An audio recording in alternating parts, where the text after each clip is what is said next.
We are just 5 weeks away until Election Day, and President Trump and Democratic candidate Joe Biden are getting ready for their first debate tonight. And joining us now on a Zoom call to talk about what we can expect is political science professor at Calvin University, Doug Copeman. Professor, thanks for being back with us this hour. Last time we talked about some of the things that might be touched on, some hot button issues that could be addressed on stage. But if you could just reiterate for us, because the moderator, Fox News' Chris Wallace, did come out with a list of things that we are expected to hear about tonight. So what are some of the things topping your list? So I think Chris Wallace did have these 6 items, and then I think we'll spend some time on the tax returns that President Trump had his revealed, and the Bidens and the Harrises did theirs today. But I think this is really down to the COVID response, how that's gone. Is it better than we could have expected in March, or is it worse than we could have expected in March? And I think Donald Trump will want to talk about the economy, that it was going very well, an outstanding economy in the winter and before COVID hit. We had record employment, and particularly in different categories of employment. And so Donald Trump would like to talk about how the economy is going to come back quickly, as it was doing well before COVID hit. And I think Joe Biden will want to talk about a response to COVID that he thought was inadequate. And I think most of the other issues will go away. Other than that, I expect healthcare to come up, particularly by Joe Biden, as he connects that to the Supreme Court nomination. And that seems to be the Democrat strategy, to connect Amy Coney Barrett, who has a good personality and a good background, but to the issue of healthcare. So I expect that to come up as well. Absolutely, and as you mentioned, absolutely the issue of tax returns, that New York Times article.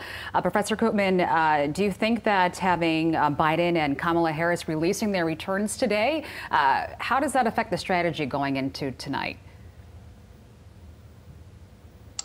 Well, I think it's something that the Biden camp will want to talk about. I do think we can anticipate what President Trump will say. He said, well, he's a businessman. He's used the tax code that Joe Biden created in his many years in Washington, D.C., and he's just using it to the benefit of himself, as everyone is entitled to do and everyone should be able to do. And so he's used tax exclusions and limitations and offsets in order to reduce his tax bill. And he'll say, this is what people do, and this is what wealthy people do, particularly with real estate. But no doubt it'll be a significant portion of the debate tonight. And one more question for you, Professor. You mentioned earlier that this could be a referendum on the handling of the pandemic by the president, but the pandemic itself is certainly going to play a factor in tonight's debate. There's not going to be any crowds.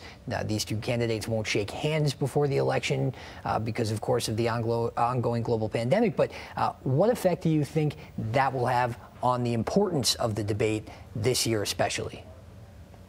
Yeah, so according to most polls, most people are pretty well decided. This is a more decided and more divided electorate than we've usually seen in an election year this time before the presidential vote, in late September, early October. But I do think the deciding factor will be how Joe Biden comes off. Does he come off as calm and competent and collected? And can he turn the president's response or work with the coronavirus vaccine into a display of Trump bungling an issue? It'll be interesting to see how that goes, and whether Biden has the time to do that, and what President Trump might do in response. Yeah, plenty to get to tonight. No question about that. Professor Doug Copeman from Calvin University, thank you so much again for your time. We really always do appreciate it.